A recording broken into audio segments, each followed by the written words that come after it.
Hello guys and welcome back to another dungeon guide. Today we're going to talk about Kujo. I'm actually not sure if it's Kujo or you just say K.U J.0. K.U J.0. I mean, I'm not sure how you pronounce that boss. But Kujo is the robot dog that you're going to fight in Operation Mechagon. I would personally say he's probably the easiest boss in this dungeon, one of the easiest boss. So if we take a look at the spells he's actually using, so let's go through each of the spells and let's talk about how he's actually to fight. So first of all, let's start with the flying claws and junk cubes.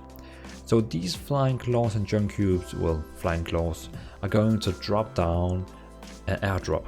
So it's going to drop down an airdrop that's a big block of metal that you're going to use later. So it's going to drop this big block of metal that, trust me, you're going to use it later, so your damages and healers should stay close to it.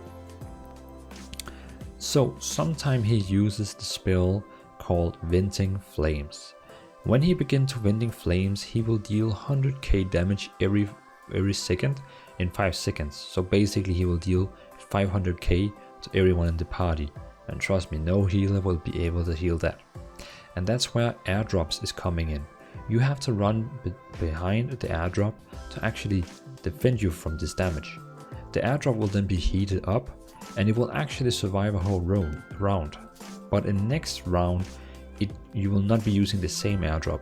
It will drop down a new airdrop and then you will be using the new airdrop. Because if you go behind the same one, the old one, it will explode, and that's not very good because it explodes and deals about 100k damage and it pushes everyone away. So you don't want that. So use the airdrops, stay behind them every time he's using venting flames, or else you're dead. Then he also, after he's using venting flames, he's going to use his spell called Explosive Leap. It's very important when you get like a marker over your head where you can see who's going to be charged on Explosive Leap. It's very important you don't stand close to your party. You have to stand alone, and like every time he gets lower and lower in health, he's actually going to Explosive Leap more people. I mean, in the end in our group, he was actually Explosive Leap on 4 people, so that means everyone except the tank, he was actually jumping around. And it's very important you don't stand close to your party, or else you will just get double damage. Because every time he leaps someone, it will deal damage to everyone that is close to that target. So that's why it's very important.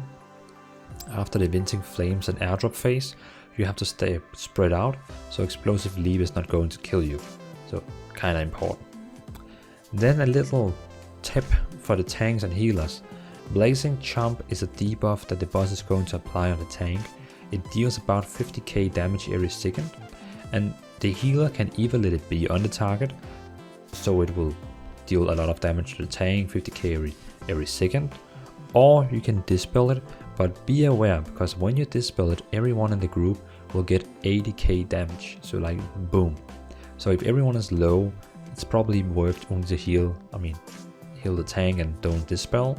But if everyone in your group is kinda okay, 50% health, just dispel it on the tank and it should be fine. If you don't dispel it, it will actually stack next time he uses it. So that's kinda it. But overall the fight is pretty easy. He drops down airdrops, stand behind them when he's using Venting Flame. Every time he uses Explosive Leap, spread out. And when he uses Blazing Chomp, dispel it, but only if everyone is like okay with health and not low. Everyone is low, because then you're pretty much killing the whole team. So that is like the whole boss fight.